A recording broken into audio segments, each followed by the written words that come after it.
Le calculateur Swiss Energy Scope permet d'abord de voir la consommation actuelle d'énergie en Suisse.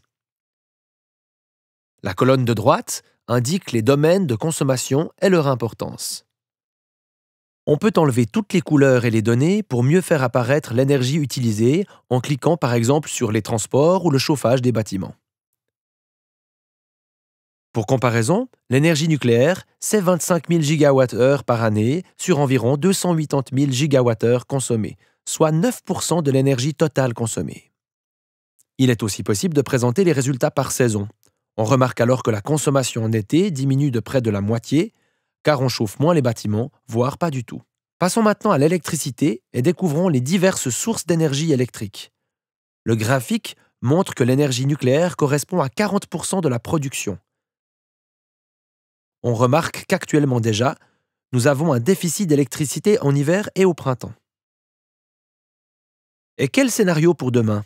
Pour le savoir, il faut établir un scénario en commençant par choisir l'année de comparaison, par exemple 2035.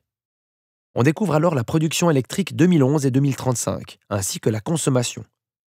Les deux points ci-dessus, en mode annuel, ou les deux lignes en escalier, en mode saisonnier.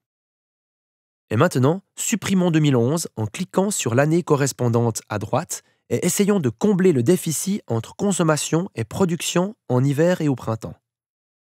En ouvrant les paramètres, il est possible d'intervenir sur plusieurs éléments.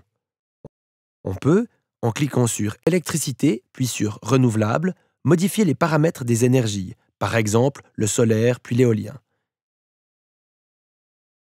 Il faudra alors peut-être aussi utiliser des énergies non renouvelables, par exemple les centrales à gaz, pour arriver ainsi à un scénario où consommation et production sont équilibrées. Swiss Energy Scope dispose d'une version avancée. Elle permet notamment de comprendre l'importance des énergies renouvelables. Actuellement, c'est une petite partie de l'énergie produite en Suisse. On peut aussi observer la quantité de CO2 rejetée dans l'atmosphère. Cette quantité de CO2 est surtout due aux énergies fossiles qui représentent environ 80% des émissions. En mode avancé, le calculateur indique aussi la consommation d'énergie par habitant. Elle est actuellement de 4000 watts, ce qui est encore bien loin de l'objectif idéal de la société à 2000 watts. L'un des scénarios 2035 proposés par le Conseil fédéral est environ de 2500 watts. En modifiant des paramètres tels que le type de chauffage, on voit que l'on pourrait encore faire évoluer ce scénario en influençant la quantité d'énergie que l'on consommera. Un outil qui ouvre en somme beaucoup de perspectives.